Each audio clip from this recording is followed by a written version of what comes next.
بسم اللہ الرحمن الرحیم۔ السلام علیکم ورحمۃ اللہ۔ ایران کے اوپر امریکی اور اسرائیلی حملے کے بعد جو پورا عالم اسلام ہے وہ ہل چکا ہے، کیونکہ ایران نے نہ صرف اسرائیل کے اوپر حملہ کیا، جوابی حملہ، کیونکہ اسرائیل نے ایران کے اوپر حملہ کیا۔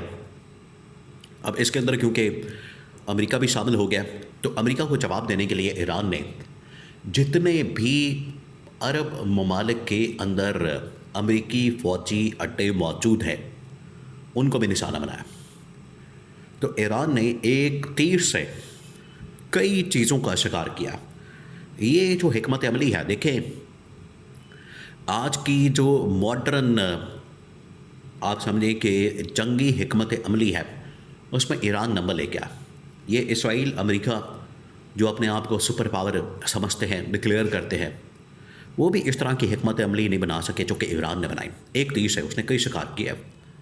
عرب ممالک کے اندر بھی تھرتھلی مچا دی، وہاں پر امریکی فوجی اڈوں کو بھی ٹارگٹ کیا، ان کے اکانومی، ان کا جو اس وقت پورا انفراسٹرکچر ٹورزم کا اور اکنامک پراسپیرٹی کا، ترقی اور خوشحالی کا اور بڑی بڑی بلڈنگز کا انہوں نے جو پورا ایک انفراسٹرکچر کھڑا کیا، اس کو تباہ و برباد کر دیا، اور فلائٹس کینسل، ایئرپورٹس بند، اکانومی بالکل زمین بوس، مارکیٹ کریش۔ آپ امیجن کریں تو ایران نے کتنا زبردست یہاں پر شکار کیا، پھر اسرائیل کو اور امریکہ کو ٹارگٹ کر رہا ہے۔ اب جو ایران نے جہاں پر جو کام کیا ہے عرب ممالک کے ساتھ، اس کی وجہ سے عرب ممالک ہل گئے ہیں۔ عرب ممالک کو جو لیڈ کرنے والا ہے وہ ہے محمد بن سلمان۔ اب محمد بن سلمان کو آئیڈیا ہو گیا ہے کہ یہ جنگ تو ہے اسرائیل کی، ایران کی جنگ تو ہے، امریکہ کی، ایران کی، ہم اس میں خام خواہ پھنس گئے ہیں، ہمیں اس میں خام خواہ رگڑا جا رہا ہے، ہمیں اس میں خام خواہ نشانہ بنایا جا رہا ہے۔ اگر ہمارے ملکوں کے اندر امریکی فوجی اڈے موجود ہیں بھی، فرض کریں ایک منٹ کے لیے، آپ ذرا تصور کریں، امیجن کریں، تو اس میں کسی کو کیا تکلیف ہے؟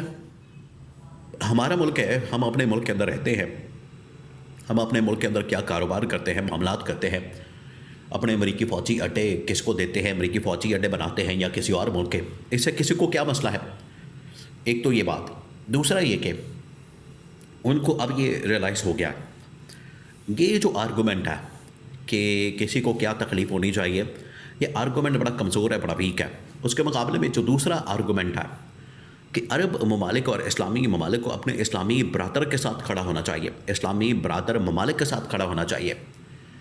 یہ جو اس وقت عرب ممالک ہیں، انہیں ایران کے ساتھ کھڑا ہونا چاہیے تھا، نہ کہ ایران کے مخالفین اور ایران کے جو دشمن ہیں، جو کہ دشمنان اسلام بھی ہیں، ان کو فوجی اڈے دینا، اسرائیل کو اکاموڈیٹ کرنا، امریکہ کو اکاموڈیٹ کرنا، یہ عرب ممالک کے عالم اسلام کے شایان شان نہیں ہے، جس کی وجہ سے ان کے پر زیادہ تنقید ہو رہی ہے اور یہ آرگومنٹ زیادہ پرویل کر رہا ہے، یہ آرگومنٹ زیادہ مضبوط ہے۔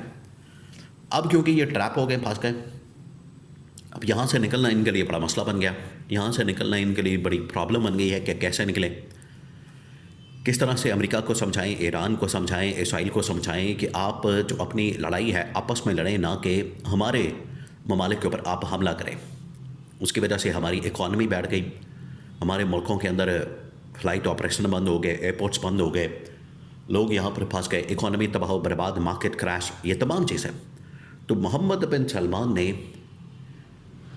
ارجنٹ بیسس کے اوپر، ایک تو انہوں نے ایمرجنسی ڈکلیئر کر دی ہے، سعودی عرب کے اندر بھی، عالم اسلام کے اندر بھی، یو اے ای کے اندر بھی، قطر کے اندر، کویت کے اندر، انہوں نے ایک ایمرجنسی ڈکلیئر کر دی ہے کہ اب ہم نے اس کا سلوشن نکالنا ہے۔ دوسرا یہ کہ انہوں نے سعودی عرب کے اندر ایک ایسی ایمرجنسی لگاتی ہے، نافذ کرتی ہے، ایک کرفیو کی سچویشن بناتی ہے، اور پاکستان کو خاص طور پر اپروچ کیا گیا۔ اس کی وجہ کیا؟ اس کی وجہ یہ ہے کہ پاکستان کے ساتھ ایک معاہدہ کیا گیا۔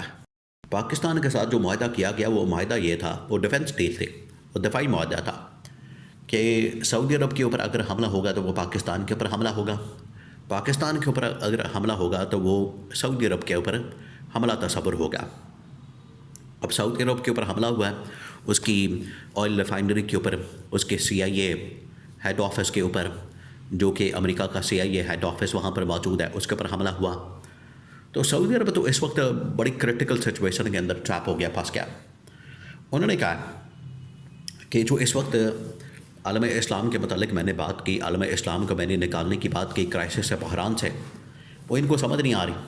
کیونکہ سعودی کراؤن پرنس محمد بن سلمان نے نہ صرف انٹرنل میٹنگ کی ہے، اس کے اندر انہوں نے یہ پیغام دیا اپنی سعودی عوام کو، لوگوں کو، کہ آپ بالکل پینک نہ ہوں. بڑی جلدی ہم اس سچویشن کو ڈیل کرنے جا رہے ہیں، ہینڈل کرنے جا رہے ہیں. ایران، اسرائیل، امریکہ کو اس حوالے سے جواب دینے جا رہے ہیں. نمبر 2، یہ ہم نے اب وقتی طور پر شارٹ ٹرم پلاننگ نہیں کرنی. ایک تو ہے کہ جو موجودہ اس وقت کرائسس بحران ہے، اس سے نکلا جائے، جو شارٹ ٹرم پلاننگ ہے کہ اس سے کسی طرح سے آپ نے باہر نکلنا ہے. دوسرا یہ کہ لانگ ٹرم پلاننگ آپ نے کرنی، تاکہ مستقبل کے اندر دوبارہ سے اگلے 10 سال، 20 سال، 30 سال، 40 سال یہ پھر مسئلہ پیدا نہ ہو. اگر یہ مسئلہ پیدا ہو جائے تو ہمارے پاس اس کا سلوشن ہو، ہمارے پاس اس کا اسی وقت حل موجود ہو. ہم ایران کا بھی جواب دے سکیں، امریکہ کا بھی، اسرائیل کا بھی. یہ ہے اصل لانگ ٹرم پلاننگ، جس کے لیے انہوں نے پاکستان کے ساتھ رابطہ کیا. اب جو پاکستان کی موجودہ گورنمنٹ ہے، گورنمنٹ کے بارے میں تو محمد بن سلمان کو پتہ ہے ان کے پلے کچھ نہیں ہے، ان کے پاس کچھ نہیں ہے. نہ ان کے پاس عوام کی سپورٹ ہے، نہ حمایت ہے، نہ عالم اسلام کی، نہ امریکہ کی، نہ اسرائیل کی، نہ ایران کی. کیونکہ اگر یہ امریکہ کے ساتھ، اسرائیل کے ساتھ ملاقاتیں کرتے ہیں، ان کے ساتھ بیٹھتے ہیں، کھانے کھاتے ہیں، پپیاں چپیاں ڈالتے ہیں، وہ تمام چیزیں، یہ محمد بن سلمان نے کہا کہ یہ صرف وقتی باتیں ہیں، وقتی چیزیں ہیں. ان کے اندر کوئی حقیقت نہیں، ان کے اندر کوئی وزن نہیں، اور یہ اپنے اپنے مفادات کی خاطر، اپنے اپنے مفادات کی گیم کی خاطر یہ سب کچھ کر رہے ہیں.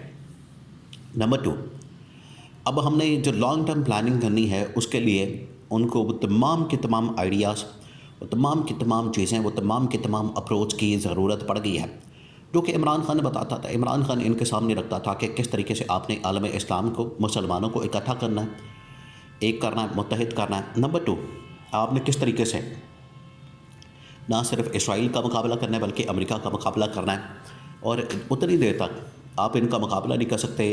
ایک تو آپ اپنا اتحاد پیدا کریں، دوسرا یہ کہ جب بھی ان کی جانب سے کوئی اقدامات کیے جائیں، کوئی حملہ کیا جائے، کوئی اٹیک کیا جائے، کسی بھی اسلامی ممالک کو یا ملک کو ٹارگٹ کرنے کی کوشش کی جائے، تو آپ ان کے خلاف کھڑے ہو جائیں. یہ عمران خان نے ویژن دیا، عمران خان نے ان کو بتایا. تو آج محمد بن سلمان کو بھی عمران خان کی ضرورت پڑ گئی ہے، کیونکہ موجودہ جو گورنمنٹ ہے، حکومت ہے، جو اسٹیبلشمنٹ ہے، اسٹیبلشمنٹ ایک تو افغانستان کے اندر انگیج ہو گئی. موجودہ جو گورنمنٹ ہے، سفارتکاری ان کے بالکل ناکام ہے. تو عمران خان وہ آدمی ہے جو کہ پیرلل سفارتکاری بھی کر سکتا ہے اور جنگی معاملات کو بھی ڈیل کر سکتا ہے. اور اس کی سب سے بڑی اگزامپل سپر پاور امریکہ کو جس طریقے سے افغانستان کے اندر ڈیل کر کے نکالا گیا، ڈپلومیٹکلی بھی اور جنگی لحاظ سے بھی عمران خان نے ڈیل کیا، جس کی وجہ سے محمد بن سلمان کا پیغام کہ اگر عمران خان کو نکالا جائے تو ٹھیک ہے، ورنہ میں خود عمران خان کو لینے کے لیے تیار ہوں.